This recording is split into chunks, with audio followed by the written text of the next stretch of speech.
Hyderabad narcotics enforcement wing ने darknet software के जरिए चलाए जाने वाले मंशियात के नेटवर्क का पता चलाया और इस सिलसिले में 8 अफराद को गिरफ्तार कर लिया। पुलिस ने उन मुलजिमीन के पास से भारी मिकदार में मंशियात जब्त की हैं। मुलजिमीन की शिनाख्त नरेंद्र आर्या उर्फ होली शॉप, फरहान मोहम्मद अंसारी उर्फ टर्मिनेटर और दीगर 6 लोगों को इनकी पहचान की गई है। उनके नाम उमंग, साहिल शर्मा, अब्दुल्ला खान, इंद्र कुमार, चरण कुमार और भूषण राज बताया गया है। कमिश्नर पुलिस हैदराबाद CV आनंद ने कहा कि ये मुलजिमीन तमाम रकमी मामलात डार्क वेब पर क्रिप्टो करेंसी में करते थे। पुलिस ने उनके खिलाफ 3 मुकदमा दर्ज किए हैं और 30 ग्राहकों का भी पता चलाया। उन्होंने कहा कि सोशल मीडिया के नेटवर्क्स की मदद से डार्क वेब और दीगर छुपे हुए ऐप्स के जरिए नरेंद्र मंशियात की स्मगलिंग का काम करता था ताकि इसके जरिए ग्राहकों के घरों को मंशियात फराहम की जा सके। इसके हिंदुस्तान भर में 450 ग्राहक थे।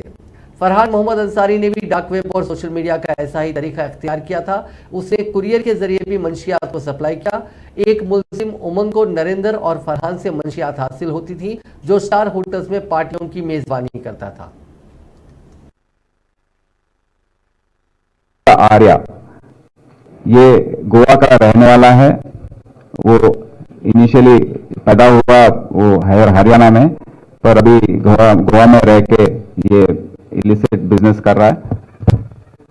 वो 1 साल से वहां रह के डार्क वेब के द्वारा के जरिए क्रिप्टो करेंसी के पेमेंट के जरिए ये नेटवर्क्स को चला रहा है।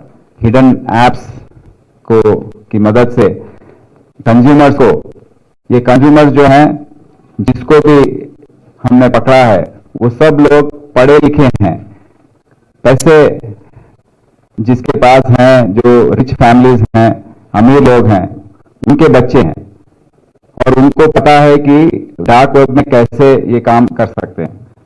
तो ये 6 ड्रग पेडलर्स जो हमारे ये दोनों के द्वारा जो 6 लोगों को हमने पकड़ा है,